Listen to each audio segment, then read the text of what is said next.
Hey, Tom here. Trying to get my feed going here. Let's see. I thought I'd do a poolside chat. Um, Almost forgot the topic. I thought about doing so many different things. Oh yeah, confidence, um, and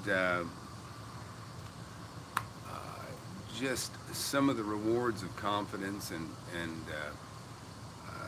also just getting it, obtaining it. Losing your fears. Uh, so it's a poolside chat. So that means it's open, and I mean we can talk about any subject for that matter.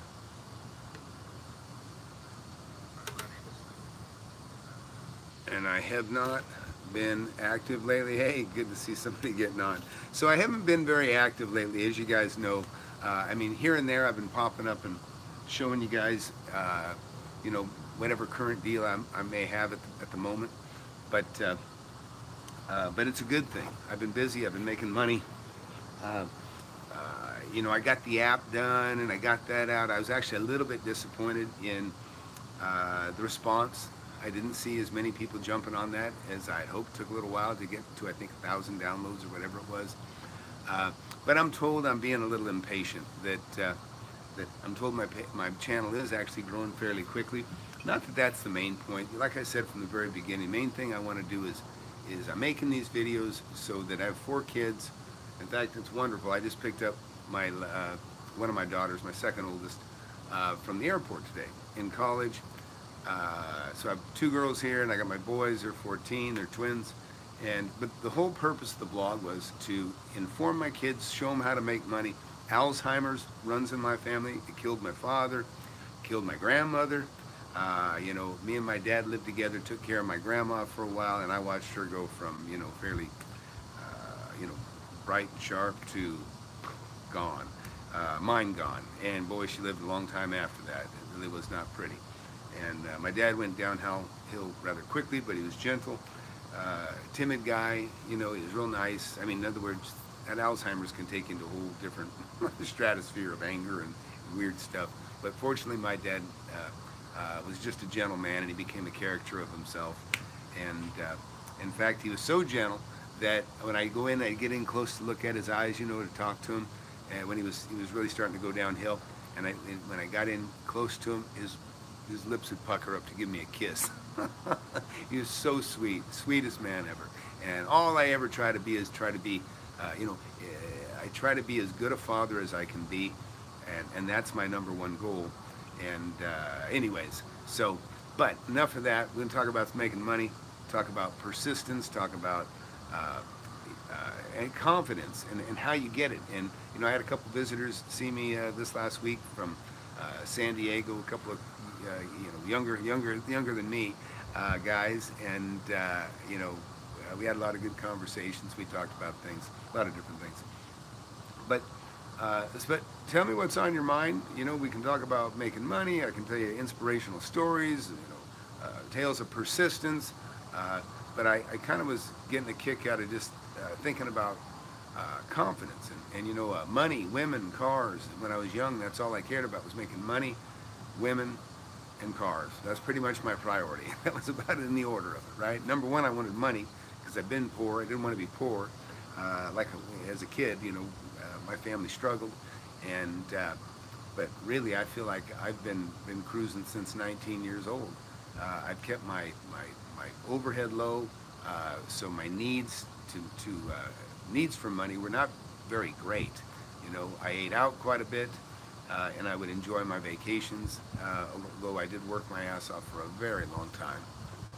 All right, just fine. Great to see you. I'm moving myself just slower than I like, but I'm. Oh, here we go. Sorry. Uh, Keep you informed of business. Yeah, good.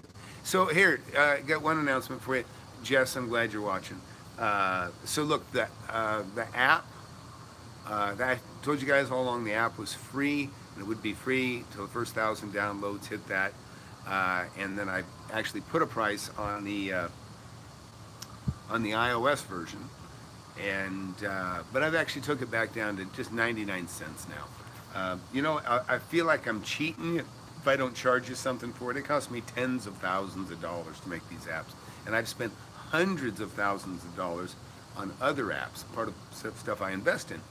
And so that was like a gift. And believe me, if somebody doesn't want to pay 20 bucks or 99 cents, then just hang it up, okay? If you can't fork out that kind of money to do something when I'm sitting here showing you that it's coming from me, okay, and I've made a ton of money, then I don't know what to tell you. I mean, you got to invest in yourself, and you got to prioritize and buy the right tools, okay?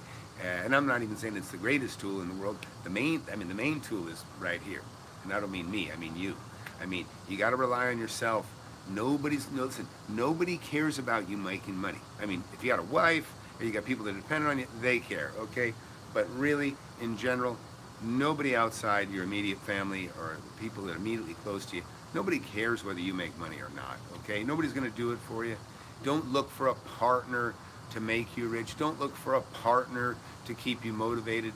I've always thought it was kind of silly, and I'm not saying I do now, but to have a mentor, it's important to have a mentor, I think, now. But people rely on mentors in different ways. To me, all I got to do is see somebody that I identify with, that I don't think is any smarter than I, and I see him making money, and he's got laser focus. I'm watching him. What is he doing? Because he's not any smarter than I am, okay? And I look at what they're doing, and I take it in.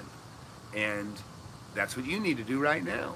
Unless you're already wealthy, then pay attention, and not just to me, but anybody that you seem to identify with, or you think that you can learn from, right? You have to do it. You have to take time. And Jess, I know exactly what you mean. Things get in the way. Things get in the way. And, and we're in a world now where there's just more BS, stupid stuff that gets in your way, and our tax returns are ridiculously complicated to fill out, to report the money you made. I mean, it's silly how hard it is to hand the government a check. You know what I mean? I spend tens of thousands of dollars on my tax returns. I don't know if you guys saw that one year, but my tax returns are like that, probably more than a foot thick, okay?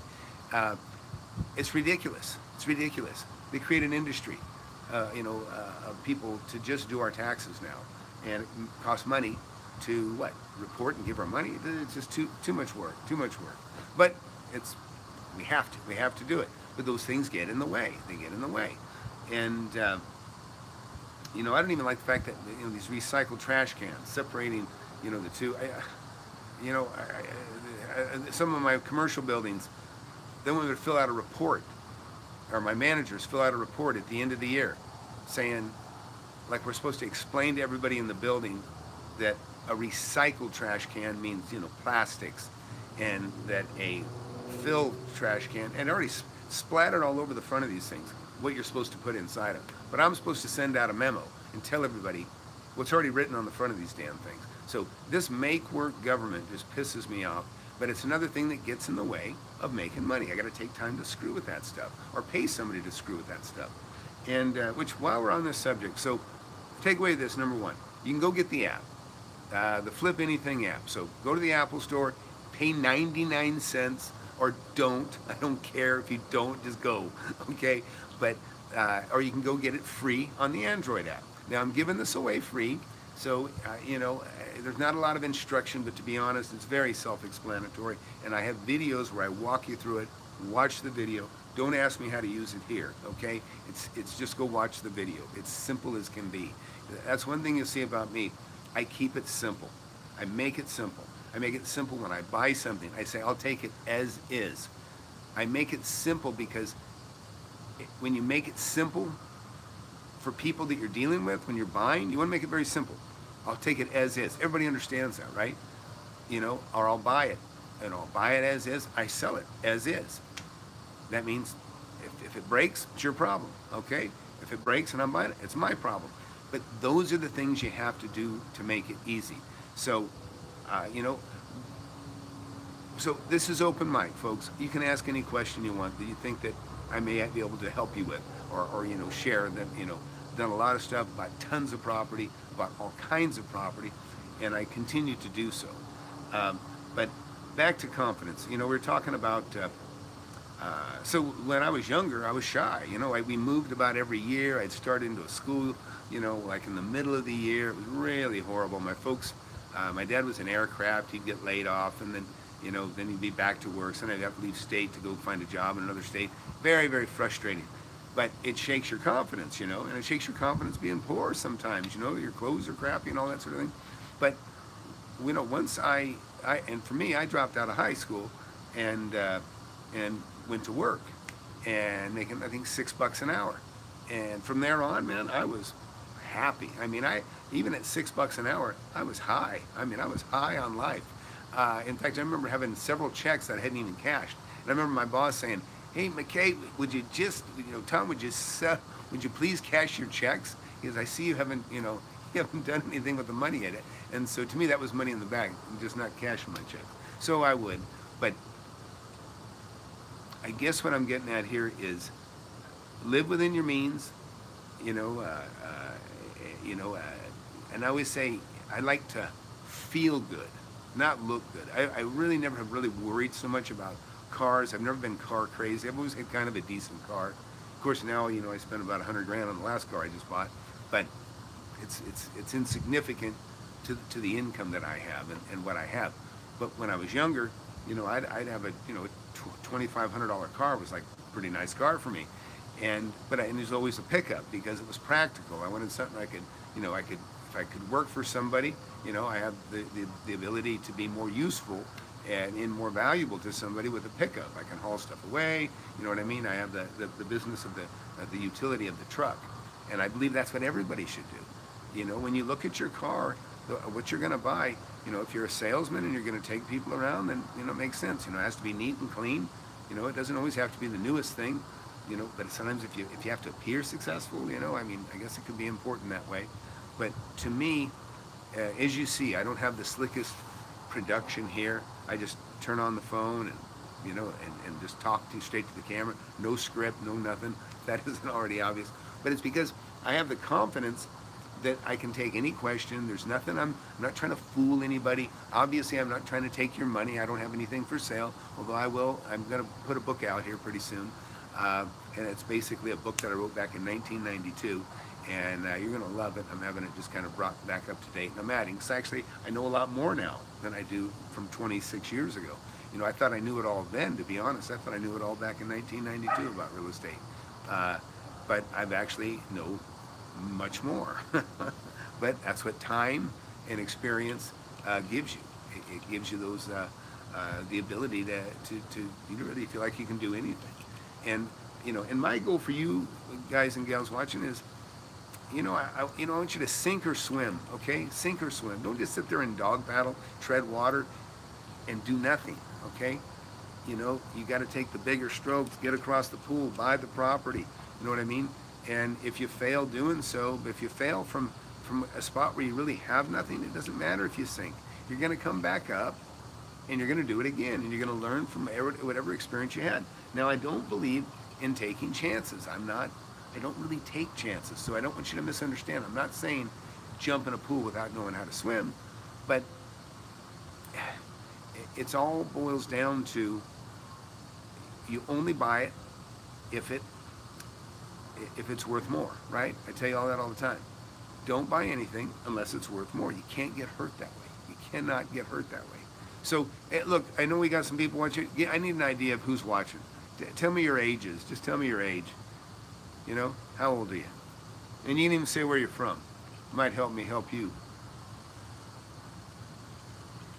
Because I have people that watch and written me emails that have, a few $100,000 in the bank, but they saved it. They're in their 50s and they've saved that over the period of their life, and they know it's not enough. They know it's not enough to live and survive. So, or the rest of their life, they're not ready to retire yet. You know what? There was a place, the Comedy Store in Hermosa Beach. I went there one time and it was really funny. I've told this story before. Okay, 32 years old. Okay, cool. That's a great age, man. Still got energy, and you're probably about as confident as you've ever been, right? So who else? Who else? Well, we got more people watching. we got a 32-year-old from Florida.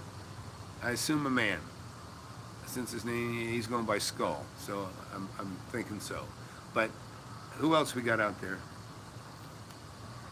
But what I was going to say is, oh yeah, so back in Hermosa Beach, I'm at the comedy club. This is a place in Hermosa Beach I like to go to, and Jay Leno often opens there, and got it, man, great. Man or woman, you can make a ton of money in real estate. Absolutely can make a fortune. So anyways, it was funny though. So this comedian's on there. I'm watching. It's a live show, and he's talking about it. He just got a sitcom, and he just had his first baby, and life is going great. And he said, he said, and he finally bought that $1 million home that he always dreamed of. But he said, in his dreams, it wasn't a 2-bedroom, 1-bath. But that's the reality today. A 2-bedroom, 1-bath. That's common in LA. Okay, we got another man here, 38. Okay, good. Bill's got actually getting into something that's important. He said, I have a real problem making cold calls to potential sellers. I've got a real phone phobia. How do I overcome this? Bill in Colorado, a geezer at 50 or 61. Okay, Bill, let me tell you, I used to make tons of calls, okay? And you know when I'd make them? I'd make them after work. I'd work my ass off all day. I'm tired. I want to go home. I want to drink a beer. I want to go, my friends are having margaritas, but I want to make money, okay? So there's your number one incentive right there, Bill. You want to make money, okay? Cold calls, guess what? Cold calls are best made after 5 p.m. because people are off work. It's the only time you're going to catch them is after work. Now, or if you're going to catch them during the day, they're going to be busy. I'm not discouraging you, but I can tell you, this is before the cell phone was real popular. I'm making those calls right after work. And, you pick up, hey, but main thing is Bill, when you call them and talk to somebody, don't sound like a salesman. Don't be slick. Just say, hey, how you doing? This is Bill. I know you own this piece of property. I don't want to bother you. I know it's after work, or I don't want to interrupt your dinner. Just like that, just from the get-go. Be polite. You're calling up and you're saying, hey, I understand you might be eating dinner, but this is the time when I know I can catch you. And I'm interested in buying a property, and you have a property that I'm interested in, and so. Just like I'm talking to you right now, this is how you make your phone call. You're just human, right? You're just very conversational. And so you call up and you say, hey, so I know you got that property, and I know I called you before, and maybe you called before, maybe you didn't. But a lot of times you are going to call the same person many times. And you call them and say, hey, I just wanted to, let you know I'm still here. If you first time you're talking to him, just like I said, talk to him, hey, just want to let you know I'm interested. If you're ever going to sell, I would really appreciate you thinking about me. Can you take my phone number? Get them to take your phone number and take your name, and then follow up with a letter saying, hey, thanks for talking to me. Just want to make sure you have all my information. Now you can give them an email, and you say, even if you're not interested in the next 6-7 months or whatever, maybe it's going to be a year from now. This is real important, folks. Don't let this get away from you. You say, I want you to know that I may be interested in this thing 10 years from now. So please, if ever interested, this is, you follow up with a letter. And you say, listen, I just want you to know that I'm interested, even if you don't want to sell now, please put this in the file where you keep your property. Put my letter in the file where you have your property files, so that you think of me when you do want to sell it. Okay? Now, I'm telling you guys right now, that's worth $1 million. Okay? What I just told you. Okay? That's worth $1 million. You don't know it, you may not realize it, but guess what? It's worth $1 million. And a lot of the tips I'm going to give you are, okay? Not every one is going to make you $1 million, but I guarantee you one of them are collectively certainly will make you far more than that. So, Bill, is this helping you? Do you follow me? If you're calling up and you're talking, and I genuinely enjoy people. I'm talking to you guys, and I can't, all I've got is response on the screen. I enjoy talking to people.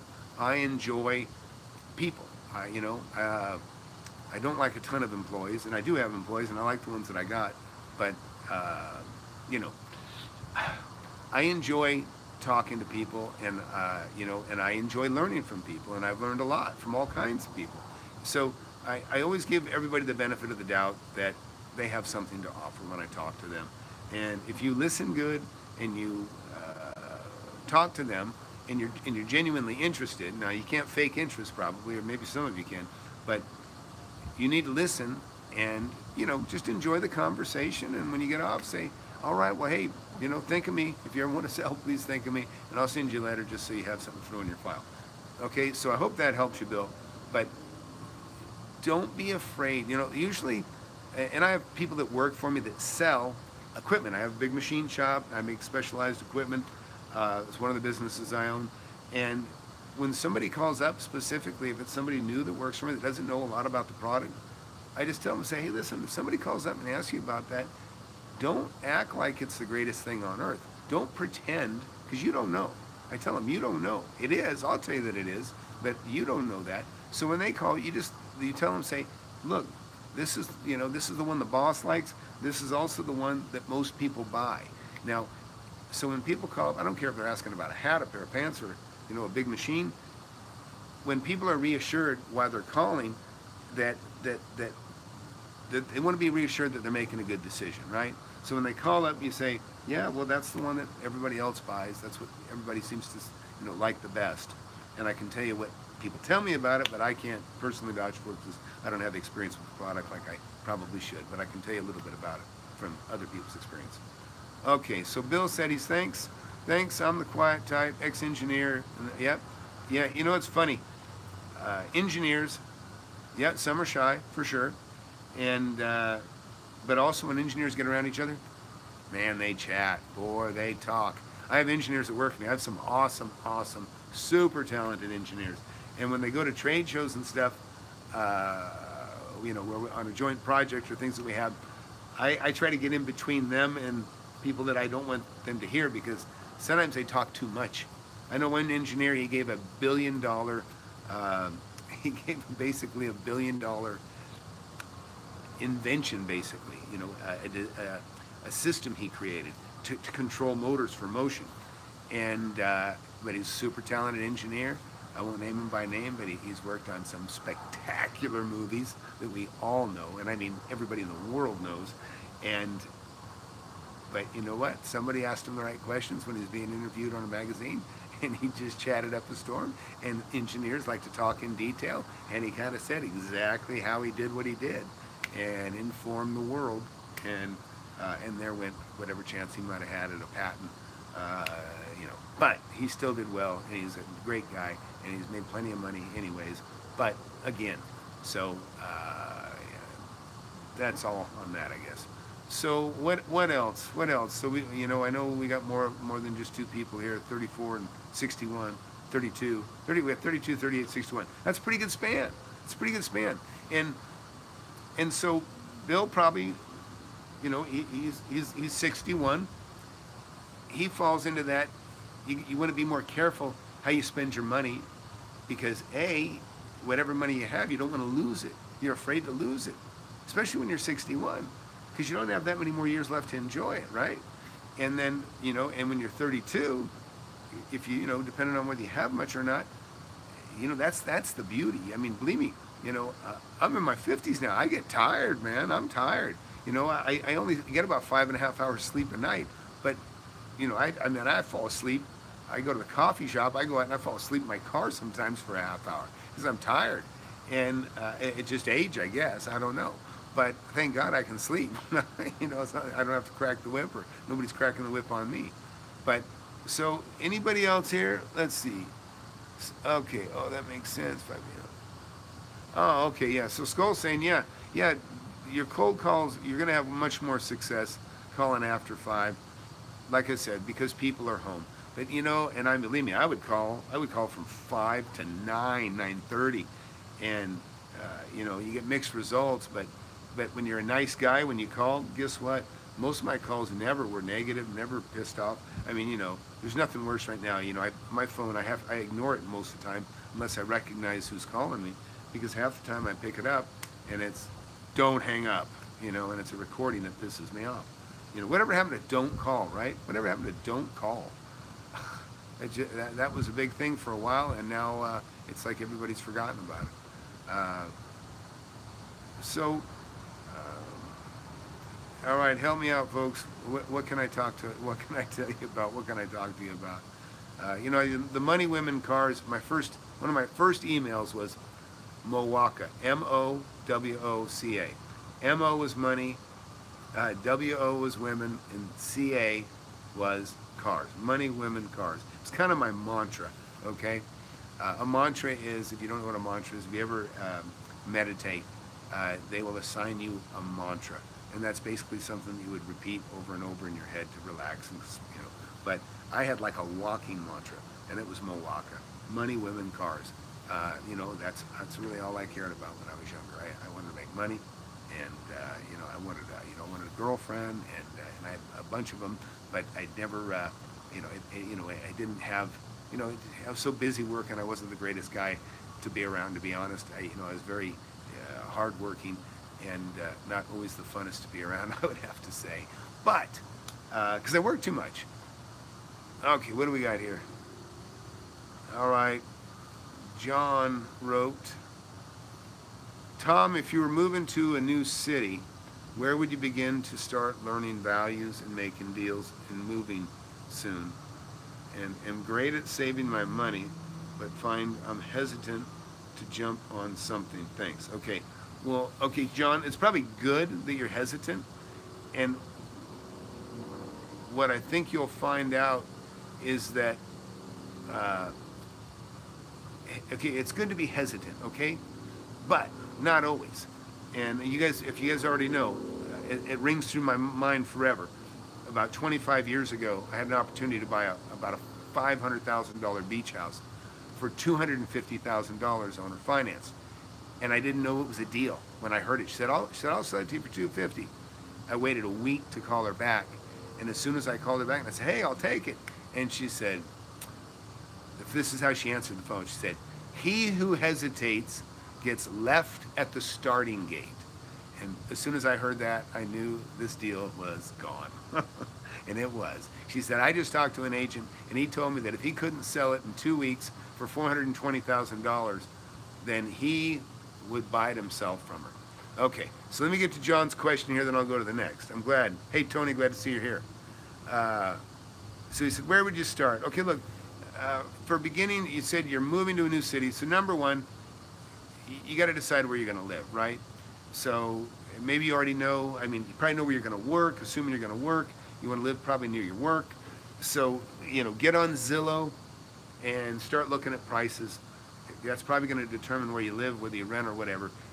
That's where you're going to live. So you can do a lot of work now. For me, I couldn't do it. When I was younger, I couldn't do it. I had to drive the neighborhood. It's the only way I could see the property. And we had a thing called microfiche, but it was a terrible pain in the ass. I bought a microfiche reader. Okay, this thing was like as big as a TV set, and I would slide a piece of film that I had to pay $500 for a little package of film. Okay, little pieces of film that was like 3x5 index cards. Drop it in, and it would have hundreds of properties on it and the information. And I would slide it around, and it would illuminate on a screen in front of me. It looked like a computer, but it was nothing like a computer. Now you got so much more. So investigate the area best you can through Google Maps, see what you like. You obviously know where you're going to live. Once you get there, then all you can do is what I tell everybody, and Tony already knows the answer to this, you drive your neighborhood. If I flew it, I'm going to tell them I attempted to, but if I flew a drone up in the sky right now, the higher that thing goes up, the more you're going to see my properties. All around my home you're going to do this, and then I can fly that drone to my work. And on the way to my work, you're going to still see properties that I own along the way. Not as many, but then when you get to my work, you're going to start to see a bunch of properties that I own. So, because that's where I am all the time. I'm either at work or I'm at home. So the easiest place, the place that where I am the most, is at home. So when I go home, I drive zigzag in between, maybe, hit a few neighborhoods on my way in, and then around my own home, I drive the neighborhood a lot. And so I'm the first one to see a for sale sign. I'm the first one to see a garage sale and see somebody moving out. I'm the first one to see the lawn dying and think, hey, something's wrong here. I'm the first one to notice what's screwed up in my neighborhood and in the neighborhood around my office, because those are the two neighbors, those are the two hoods that I look at most closely. Now, driving in between my home and my office, I love commercial property. So I'm always looking at commercial properties, and of course, anytime you drive a freeway or any major thoroughfare, you're going to see commercial property. But I will notice if a store closes. I will notice if it says going out of business sale. And what does that mean to me? It means there's an opportunity to buy that property. Somebody is either quitting rent or they're quitting business. If they own the property, they're probably going to sell it or they're going to rent it. Either way, it's an opportunity for me to buy that property. And even then, even if somebody's occupying it, I'll still find out and go talk to whoever owns it.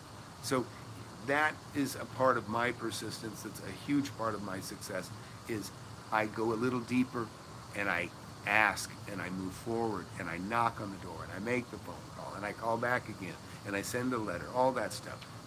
It's work. It's work. Okay, so let's go to Tony. Just out of curiosity, did your girls end up adopting the same kind of smart spending habits that you have? Saving, living within your means. Well, they kind of have to, Tony, because I still support them all, okay? My oldest daughter is in her 5th year of college, but she's very frugal. In fact, I tell her, just fly up, just fly up. I prefer they fly than drive, because I just don't like driving. I was in a horrible car accident. My buddy got killed. And I'm afraid of cars a bit. But she insists on driving sometimes. And, or I'll say, here, let me just buy you a ticket for whatever. She'll look for a bargain. She'll look for a coupon. She did not get that from me. She's more frugal than I am, okay? But she doesn't like to waste money. And a lot of times, I don't worry about wasting a little bit of money. I'm talking about, hundreds. Now, when it comes to bigger money, I'm a little more frugal, obviously. I buy real estate, I'm careful. And that's where I make the money, though. But it's actually pretty cool. My son, one of my sons, he's becoming quite the entrepreneur. I used to buy and sell candy as a kid. I'd buy candy and sell it at school, make money on the candy at school. But one of my boys, he's actually, and I won't give away exactly what he's doing, but he's actually found, a line item of clothing that he is buying. He sees a bargain, he buys it, and he flips it. And, this kid's 14 years old, and he's making $50 to $200 a week, and he's doing it basically on the internet. So I'm very proud of him that he's doing that. And he actually isn't spending that much time. So I'm a little bit, I've told him, I said, hey, that's good. What can I do to help you get in on this? And, I told you guys before, a friend of mine's daughter, my friend's wealthy guy, he lives in, probably $1 million home at least.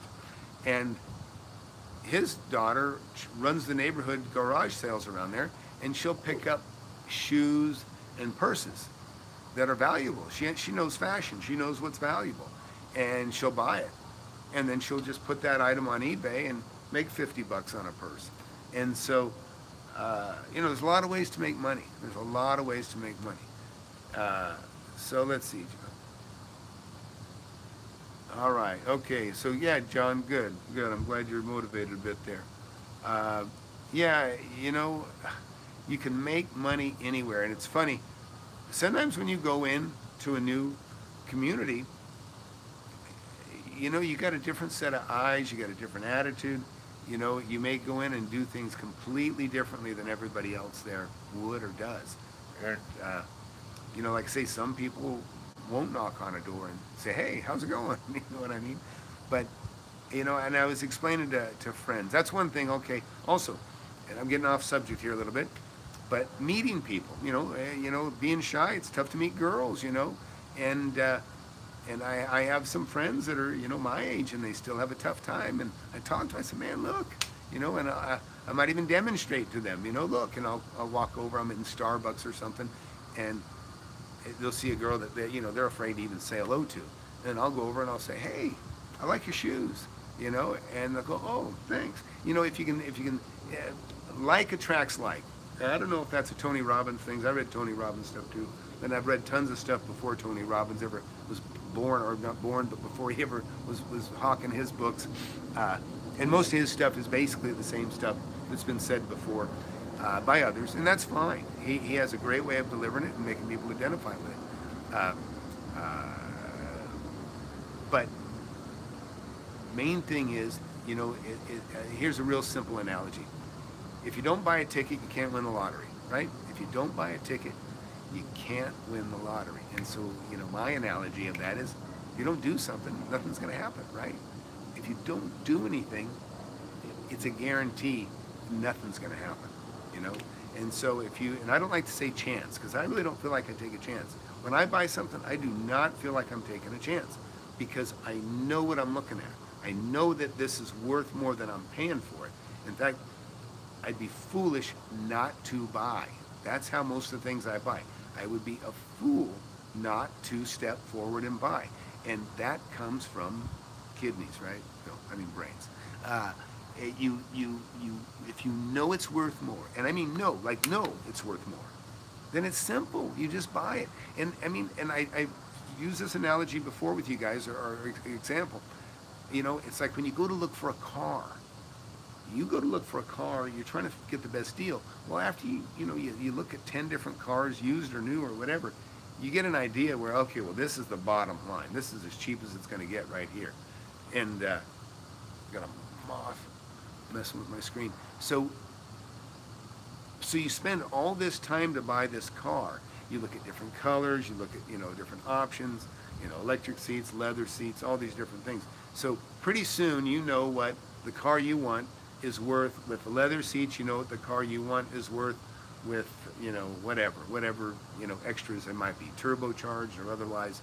Believe me, I know a lot about a Porsche Cayenne S. And as I told you guys, I just bought one, right? I bought a brand new one. And I got a very good deal for a brand new one, okay? But had I bought the first one that I found, which was a 2015 that had 35,000 miles on it, and it was a turbo GTS, it was about $140,000 one that I could have got for $58,000. But I didn't know it was a steal. I just started. I just stuck my nose into the showrooms and started looking, and I didn't know what a great deal it was. And I figured it out that night, and I came back the next day, and I lost it. Somebody else took it. Somebody who was smarter than me, somebody that already knew what it was worth, came in and took it down. So that's the difference. When you know value, you can go, I'll take it. And that's my advantage over everybody in this neighborhood right now, okay? And any neighborhood that I look at, in general. I don't have to walk into a house 10 feet. I see the outside, I see the front. As soon as I walk in, I glance into the kitchen, I look through the sliding glass doors into the backyard. I already know what I'm going to offer, just like that. Because I already know that it's a 3-bedroom, 2-bath, for example. Well, I see the pool. I know what that's worth to me. I know the neighborhood. I see the yards kept up. I see the front is brick. I see the sides are brick. So I know 3 sides are brick. I haven't walked out the back door yet, but I don't care if it's brick or not. I've already seen enough. I'll take it. And that is the power, and that's why I'm as wealthy as I am, is I have the ability to say, it's a deal, sign it, write it, take it. Is because if you're prepared, if you know the value, you can just simply say, it's a deal. And that's why on equipment, like I'd use this example too. I was looking for a lathe. And this is a lathe that brand new is about $58,000, or the Chinese copy of the lathe that's similar is about $20,000 new. But I want an original American-made Bridgeport lathe, okay? This is a big piece of machinery. So I'm looking for a used Bridgeport. Well, everything's $12,000, and then finally I find one, or $12,000 to $20,000. I find one for $6,000. It's in Michigan, looks decent. I order it, and it's on its way coming to me. Then there's a sale locally in town that's like something posted in the paper. Well, I go to it, and bam, right in front of me is a lathe, brand new Chinese version. Still good. It's not going to last as long, but still really good. I buy it for $3,000, plus I get about $5,000 worth of tooling. It's a no-brainer. It's a great deal. But I knew that as soon as I walked in. So now, there's no reason for me to stop there, right? Because at the moment, because I've been searching and searching and searching, I am now an expert on used lathes, used tool room lathes. I have one coming to me that I paid $6,000 for. I know it's worth 12. And now I have one I just bought for $3,000. I know it's worth 12. Okay? Plus I have all this tooling, which is also worth thousands of dollars. So it's like that. When you're interested in something like a car, or in my case this other thing, this lathe, or like I'm always interested in real estate. And so I look at houses and I look at commercial property. Commercial property is quite easy for me because it's math. What's the return on investment? What's the vacancy factor? What can I hold the vacancy factor to? If somebody's having trouble keeping things rented and they're running about a 30% vacancy, they're doing something wrong. I might check out their leases, say, gee, these leases are low, like I can raise the rents when the leases come due, and I can see that that's a year away or 6 months away or 2 years away. So I have it, that factors in. But land, same thing. I know, lots are worth $50,000. Hey, you want to sell it? Sure. What do you want for it? I'll take 30. Okay, I'll buy it. So I buy it for 30 because I can sell it for 50. It's very, very simple. So what else, guys? Help me out here. Tony, how old are you anyways? Tony Torres? People were laying down their ages earlier. I don't think you did.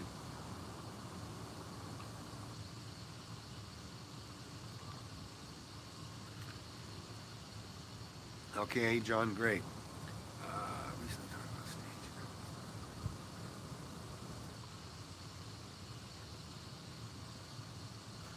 about stage. Okay, so John asked me, he watched one of the last couple of videos I did on staging.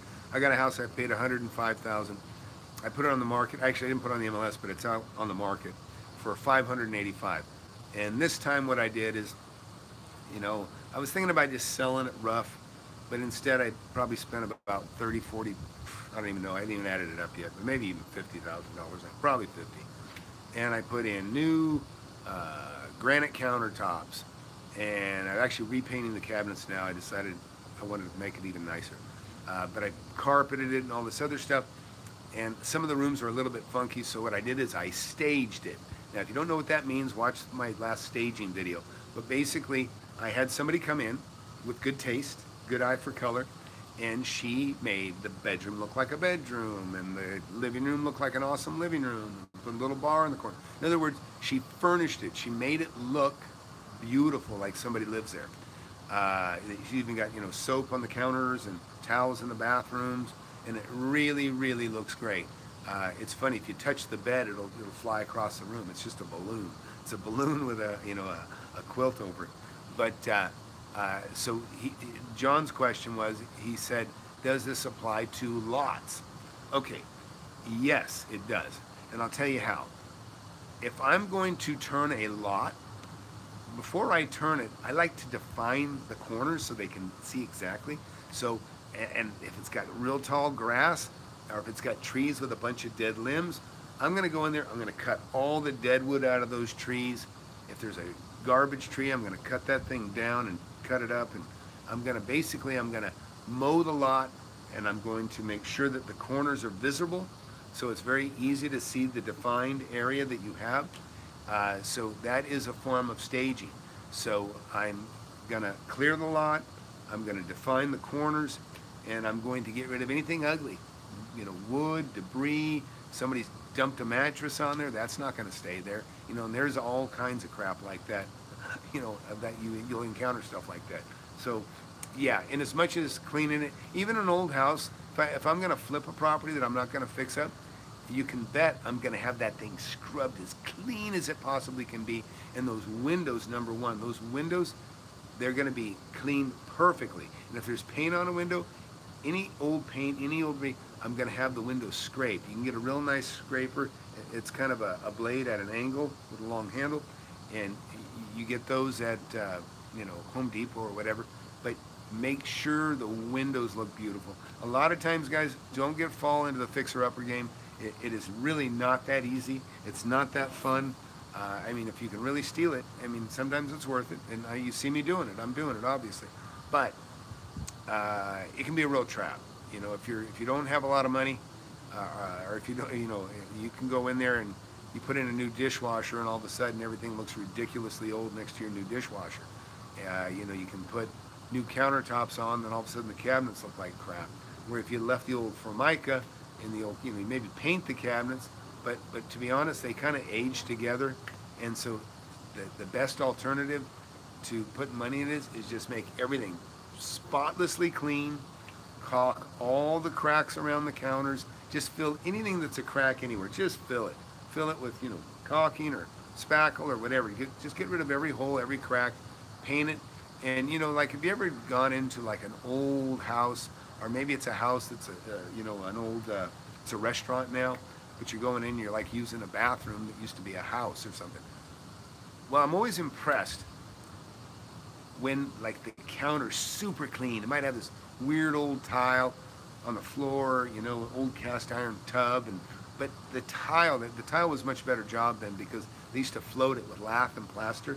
So basically, it's tile stuck on a concrete wall when you go see the old school stuff, and that's why it doesn't fall apart and crack and fall off the walls like a lot of the stuff that is done today does a few several years later, or 10, 20 years later. The other stuff lasts hundreds of years if the building's still standing. But what I was getting at is, clean it, just clean, scrub the grout, scrape the windows, and caulk every crack. It makes the property look better, and but if you start replacing things, if you start putting new on old, it just makes the old look really old. So you got to be really careful. It's better just to clean up everything, and then that way the old toilet paper roll hanger and the old doorknobs and the old window and the mirror that might have a little bit of black spots starting to show through at the bottom. I just call it character, right? It's just part of the character of the house, okay? And roll with that. And but as long as it's clean and neat, it will look. It just like I said, it matches everything else. So that's what I do. Okay, so another one, Parker. Do you invest out of state? Yeah, Parker, I have bought properties out of state. Sometimes what'll happen is I'll go help a friend, and I'll fly out of state to help them find a property where they're moving to, or where they plan to move to, and I'll go in there and I'll just kind of bear down as hard as I can, and we'll find them something to buy, or find whoever something to buy, and get the best deal we can in the few four days or something that I'm there. But when I've done that, I've found more than one good deal. They get one, and then guess who buys the other one? Me, okay? And then I'll turn that. So I do, but I don't buy out of state that much. If I'm thinking about, if it's a condo or a beach house, yeah, I've done stuff like that. I bought, like fun properties that maybe I think I'm going to someday live in, but even then I try to buy it right. So, but yeah, as a rule, in general, people send me stuff here, and I look at it. I go to Zillow and I look, and Flipman, who's a friend of mine, got a good little channel going, flipman.net, I think, on YouTube. Real neat guy, nice guy. He sent me one, and I looked at it, and I'm like, man, a flip that looks good on the surface, but the home he sent to me was surrounded by homes that were in foreclosure. So something is devastating that community. And I said, man, I agree it's a good deal compared to everything, but everything else is owned by the bank. And if it's owned by the bank, then, there is no limit. The bank can sell it cheap. They just want to get it off their books, so they can sell it far below what it's worth. So it diminished the value of the deal to me. And he had another one that I was more interested in, and I ended up talking to the owner direct. I was real serious about it. I think it was a 6,000 or 8,000 square foot building. But what I determined was, all the electrical had been robbed. A lot of people do that, that's a big thing thieves will do. If they've got some electrical experience, they'll turn the power off to the building. They'll tear they'll take all the breakers out of the box, because breakers, especially if they're square D, they go, oh, there's value here. They steal all the breakers, and then they'll cut the cable at the next corner or bend, and then they'll pull hundreds of dollars worth of copper out of your walls. In fact, one time I went to look at a 25,000 square foot grocery store that was for sale. And I was excited, man, really cool. And I think it went $2.5 million for it. Oh my God. A pack of thieves went in there, and it's like they lived in there for a week. They stole every bit of copper out of every bit of conduit that fed all the lights. There was a big mezzanine. They went up on the roof and they went into what was about $100,000 air conditioner, okay? And they went in and they cut the coils out. I mean, they destroyed a $100,000 air conditioner for probably $80 worth of copper. Just absolutely sick. You know, I just in there, I was thinking, oh my gosh, I would have liked to, you know, walked in here with a shotgun and found these guys doing this. It was really, really just disgusting how badly they were stealing and ripping off and destroyed this property. And I'm sitting here thinking, well, gee, I can buy this thing, but oh my gosh, that gets expensive. Believe me, to rewire a building is no cheap thing. And of course, you know, an AC like that, I mean, you know, need a crane, a very, very large crane to set that AC back on the roof. This thing was like the size of a Volkswagen. But, you know, anyways, what else, guys? What can we talk about? I got 20% left on my screen here before I stop seeing anybody. Got about 10 minutes and then we'll have an hour show. So, what can we tell?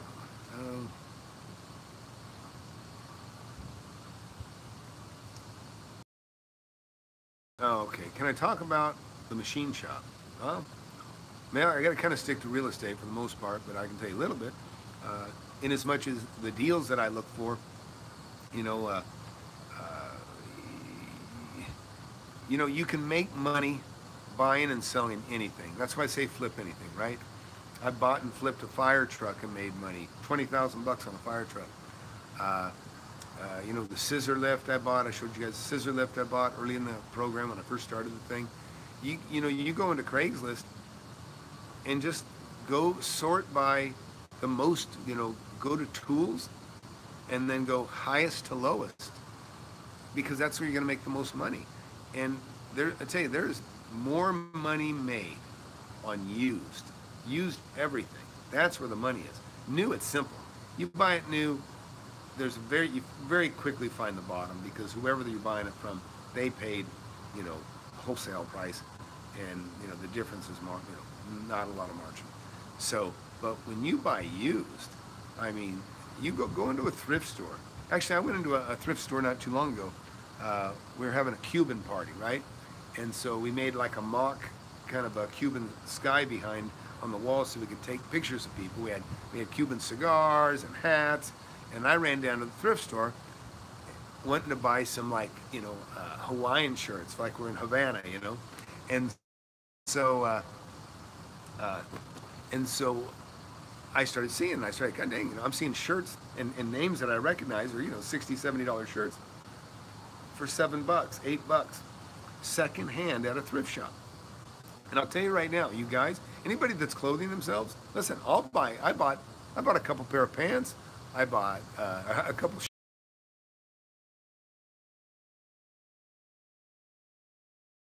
specifically for the party. I ended up buying a few shirts for myself. In fact, I bought a pair of shoes too, about $180 pair of shoes. You know, I bought for like, I don't know, $12 or something, you know. But, you know, you can apply that. You know, I mean, I love to save money. I love to get a deal on anything. You know, it's funny. A friend of mine used to tease. He would tease his wife, or in front of people. He'd say, "Oh, you know, oh, she's great. You know, she'll go down there to the Goodwill and buy her underwear. Saves a lot of money." But he's lying. He just says that because, you know, the thought of buying, you know, used underwear is really terrible, right? But anyway, it's just kind of a funny thing he would do to tease her. Yeah, Craigslist can be a gold mine because Craigslist is not eBay. You can't bid on it. You know, and half the people are, you know, a lot of, again, you have an advantage there because so many people that call are flakes. I mean, every time I put I have a tractor I was selling recently, and I put it on there, and, you know, 3/4 of my calls were people sending me a text saying, "Do you still have the tractor?" And if I said yes, or, you know, I mean, but they're scammers, and I'm not horrible scammers. A lot of times they're calling up and they have no interest in buying. They're trying to get you to advertise it in, some other publication, and so that gets very old. Uh, but uh, but because those kind of crap calls come in, it makes me weaker and more susceptible to somebody that's a legitimate caller that calls. It's like, okay, finally, I had talked to 6 salesmen, and now I finally got somebody that's really interested in my tractor. So I'm probably very likely to bend and give them a better deal just because I don't want to talk to another 6 salesmen, or scammers of any kind. So, yeah, like Tony says, Craigslist can be a real gold mine. Most recent thing, like I said, I bought a lot of stuff on Craigslist. Tools and expensive stuff I buy. Hi, Billy. You're in the UK, aren't you, Billy? Do you buy businesses for passive income also, or just real estate? Well, a business really isn't what I would call passive real estate. I mean, I consider all my yeah, U.S. Okay, I buying a business to me is not passive income. I guess if you buy stock, it could be considered as passive income, dividend income. But as far as buying a business goes, I actually bought a business one time, and I bought it cheap. I bought it for $5,000, and but he had a device that he made, and I was interested in the device, and right after I bought it, and I bought the business name. A magazine came out, and on the front cover of the magazine, they wrote, "Don't buy from this company," and it was Panazoom. It was called "Don't Buy from Panazoom," and that is the name of the company that I just bought. So I had to change the name because it started off very poorly. But uh, you know, I can see buying some businesses. I bought another business. One time I bought an internet business called Video Authority. Video Authority, and the reason I bought them, it wasn't the assets were okay, not just minimal. But they had a deal in place. They had a deal in place that was worth hundreds of thousands of dollars. In as much as it was like a super attractant to people to come in and see, and internet. It had a very, very I forget what you call it, but the rating. They have ranking. This had an extremely high ranking, and I had the right to the page that had the most ranking, which I had people calling me saying, "Hey, if you can put a link on there," they go, "We'll give you $2,000 a month just to have a link on there that's hidden. You didn't even have to have a direct link." Okay, so Tony wrote here, "I wish there was a way to search all the areas with software, program, or app for a particular product, as opposed to just my local areas. Can you app guys?" Now, you know what you need, Tony? There is stuff like that, and I can tell you what, I was paying a programmer to do it, to create, and it just takes money. But the main thing is, if I might have an idea for something like that already, but it's very expensive making apps. It's very expensive. I've spent a small fortune on apps already, and I haven't quite seen a return yet that I'd like to see, but I'm hopeful that it will come. And by the way, anybody wants the iOS FlipAnythingUSA app, or the FlipAnything app, you can get an iOS now for 99 cents, and I suggest you buy it, because I may just raise it back up to 20. But anything else? We've been on an hour, and power is going down. But I just want to tell you guys thanks for watching. And if you got any other questions, it's a good time to hammer them out right now. But otherwise, we'll just call it a night. But yeah, hey, good to hear from you again, Tony. Thank you, and thanks all of you for watching. And I'm gonna try to get some other content out here pretty soon. You'll certainly hear about it when I sell the house that I have staged right now. Yeah, I might have overdid it on the staging. They kept filling you guys in as I was doing it, and but anyhow, the last program kind of shows the stage. But I showed you how I recovered a nice fireplace. It looked like hell, and I made it look pretty nice. and then you can kind of see how plants make a difference too. Although it's interesting, I have deer that have just tore the hell out of, I just put I don't know, $1,200 for the plants. Thanks, Bill. Appreciate you watching. Uh, so look, please like the video before you go, and please share it out. Okay, I want to build this channel. Uh, uh, I know the information's valuable, and I know it's great. And people tell me, oh, your channel's going to blow up, but I guess it takes longer than I would hope. But anyways, I'll say that's it for now. Keep an eye out. I'll get something out here soon, you know, of interest. I like doing the open mic. Of course, the more the merrier. So let's bring some more people in. Anyways, so FlipAnythingUSA, again, please share, subscribe, and any questions you got, just put them below. If you're here later, you watch this later on, and I'll certainly answer. So thanks. Have a good night.